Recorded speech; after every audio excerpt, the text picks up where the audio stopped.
Joining me now is New Jersey Senator Cory Booker. And Senator, thank you for joining us. Donna, it's great to be back with you. Wonderful. Well, Senator, before we get to the gubernatorial race, I want to talk about the government shutdown. This is now the second longest in U.S. history. Day 22, the Senate just failed for the 12th time to advance a clean government funding bill that would have reopened the government through November 21st. When do you think that we're going to actually finally reach an agreement? God, we need to do it as soon as possible. There are people all over the state of New Jersey and our region really hurting right now. They're hurting both those people who have government jobs with the federal government or are federal contractors, and it's hurting because we're seeing sticker shock in the tri-state area when it comes to people's health care costs. We see people paying 100% more, triple even, thousands of dollars added to family budgets, and it's not just families. We have a lot of small businesses in our region who get their health care through these exchanges and who are seeing unconscionable costs going up. There's a way to solve this, which is sitting down at the table and negotiating at a time when the President of the United States controls the White House, his party controls the House and the Senate. The fact that they're not willing to sit down and try to negotiate something, they want a maximalist, everything their way approach. And the reason why we didn't have a shutdown during the Biden administration is because we always got together and reached a compromise, reached a bipartisan way forward. And this is something they're refusing to do, and especially when all we're asking them to do is to deal with the skyrocketing costs of Americans. They've shown us that they can give bills forward that give billionaires tax breaks, but working people are really hurting, and we should be doing something to help them out with this budget. Senator, and I want to get more into how Democrats are trying to tie this to the health care showdown. But before we get to that, SNAP benefits, those could be cut, which serves roughly 42 million low-income Americans. You also have WIC, which helps low-income expectant mothers and young children get food. That program is running out of money, I know, on November 1st. You also have government employees. They're not going to receive their first full paycheck on Friday if this continues. So families are hurting. Are you concerned that the Democrats will start getting the blame for all of this? First of all, it is unacceptable that we have families hurting, especially when the president has discretionary funds where he could put those into making sure we don't miss SNAP payments. Donald Trump said he wanted to cause maximum pain to people if he didn't get his way. I've never heard a president before saying he wanted to inflict pain on the American people if he wasn't able to get his way politically. So yes, I'm deeply concerned, and it drives even a greater urgency to get something done. Donald Trump, in his own words, said the President of the United States is responsible for bringing parties together in order to get a budget done, especially when they control the House and the Senate. I do not understand why the President's about to leave town without bringing us to the White House to hash out something that could avoid the pain, the maximum pain he seems to want to cause, get our government open, and do something about skyrocketing health care costs. And Senator, I know you're hearing from your constituents. What do you tell people when they say they're just fed up with the government? You know, they're trying to provide for their families in the midst of squabbling. You have many families, they don't have built up savings. They can't put food on the table. They can't pay for their rent or gas in their car. What do you say to them? Well, this pain's been going on not just because of this shutdown. Donald Trump came into office saying he was going to deal with the economic pain that we see with 50, 60, 70% of Americans who are saying they can't afford groceries and rent. They can't afford health care costs and raising a child. We have a tough economic period right now. And what the Republicans have done, and Donald Trump, from his terrible tariff policy to his immigration policy, is actually affecting the costs of goods for Americans and driving them up. We need to do something about the pain in our communities. And I can't believe the president's about to leave town before he sits down with us to try to find a way forward that's going to help Americans. That's our job. And this is one of those times where the urgency is upon us to do something about the pain, frankly, the healthcare pain that they have caused already by gutting Medicaid and going after the Affordable Care Act. And I want to dig deeper into that. As New York and New Jersey are in the midst of elections, affordability is clearly a key issue.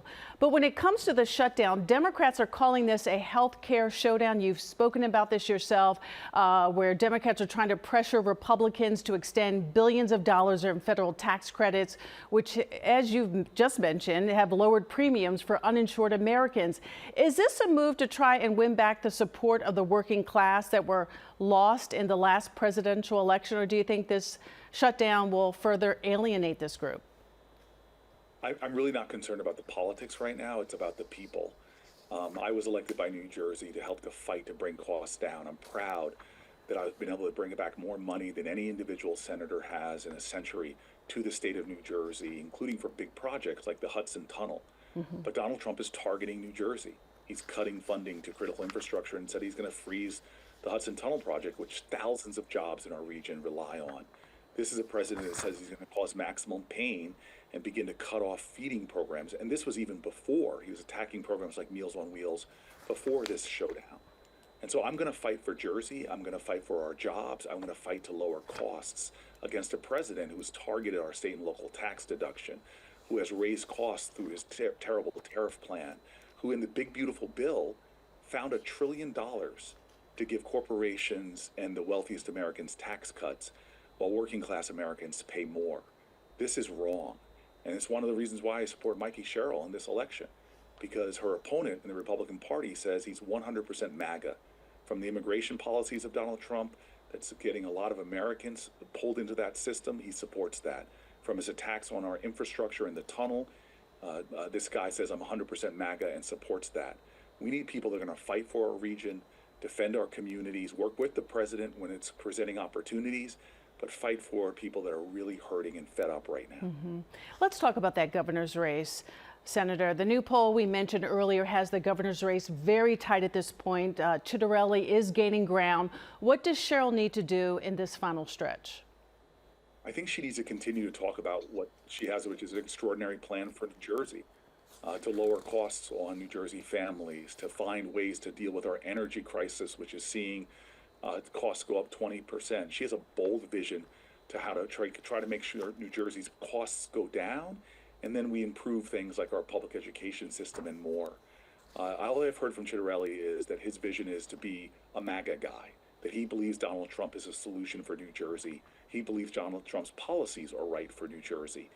We don't need more of what I see here in Washington, which is Republicans, even when I know they don't agree with the president, are afraid of him and will kowtow to him.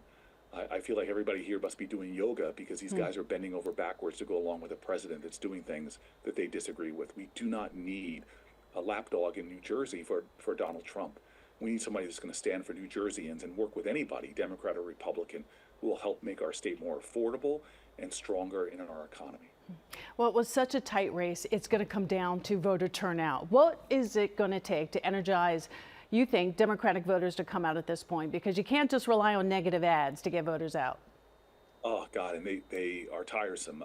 I'm excited right now to see the positivity of the campaign. I went by campaign headquarters. It was buzzing like crazy. I got on the phones myself and did phone calls. People are beginning to really tune into this race and realize what's at stake.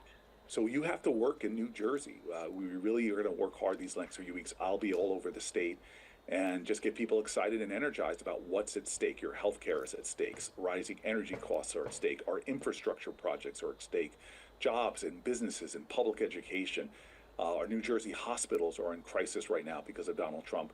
We need somebody in the governor's seat that's going to fight and do everything they can to help New Jerseyans in the pain we're feeling in terms of costs, as well as the possibilities for one of the greatest states in America. I actually believe we are the greatest. And in fact, I believe the Nets, you all were talking about earlier, would do a lot better if they came back and played in Jersey. Well, Senator, let me ask you this, because we've run out of time. If past is prologue, a party has not won a third term as the governor of New Jersey since 1961. What do you think it's going to take for Democrats to break this pattern? Well, you and I were not alive back then, and again, I'm just focusing on the here and now. Mikey Sherrill has a pathway to victory, but we got to work for it. New Jersey, and we're a tough state, and we want people that are going to deliver results. Right now, unequivocally, Donald Trump has been in office for 10 months, and we've seen costs go up for New Jerseyans. I want a governor that's worked to drive down the costs. And I really think that's Mikey Sherrill, not somebody who thinks who says they're 100% Donald Trump in his corner. We've seen what his policies are working for New Jersey. It's one of the reasons why Donald Trump's approval rating, last I checked, I think it's around 35, 36, 37% in our state. It's crazy that this guy is fully on board with Donald Trump and not fully on board with New Jersey. Mikey Sherrill, if you cut her, she bleeds Jersey. She's 100% going to fight for us, and that's why I'm fighting for her. Okay, Senator Cory Booker, thank you so much for joining us. Looking forward to having you back on the show. And congratulations again on your recent engagement. Thank you. I'm really excited. Getting married in a matter of weeks, so I'm excited. Oh, a few weeks away. That's soon. Well, all the best to you.